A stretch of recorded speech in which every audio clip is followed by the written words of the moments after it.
In today's video, I'm bringing you Panda Express, probably their #1 selling item, which is orange chicken. Take a look at it. Man, this came out right. I wish you guys could smell it. Listen, there's no difference between this here or you going to Panda Express and buying it yourself. So if you like orange chicken, you're going to love this one. So how I come up with this is I've seen several different recipes, right? Or, you know, on the internet, on YouTube. And what I did was I took a little bit from this video, a little bit from that video, a little bit from that, and just kept cooking and cooking. And then guess what, folks? I come up with the exact, I say it's the exact recipe. Like I said, I wish you guys could smell it. It smells just like when you walk in there and you can smell that orange chicken flavor. So what I'm gonna tell you is, you know what? Let's go ahead and break right into the rating system.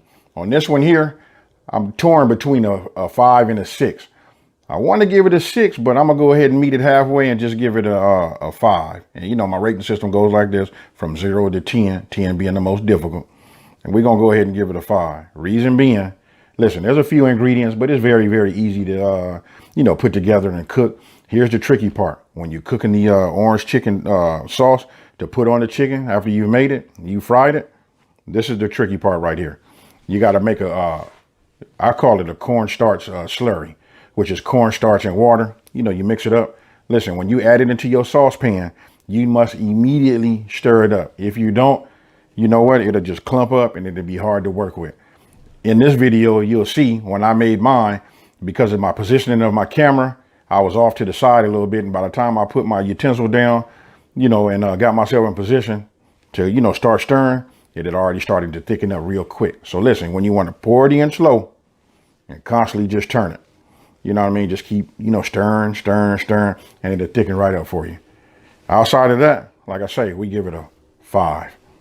So listen, I want to hurry up and break into this so I can show you guys how I made mine. This right here, I call this the wow factor dishes here. You've already seen where I went live and I made the chicken and shrimp fried rice. You know what I mean? That was easy. So listen, we made chicken and shrimp fried rice. Now we got orange chicken. I got one more thing coming, and I'm probably going to do that this weekend, and that's going to be teriyaki chicken. We're going to put all that together and make our own #2 from from Panda Express. I hope they don't come and get me after this one. All right, folks. So with no further ado, let's get it in.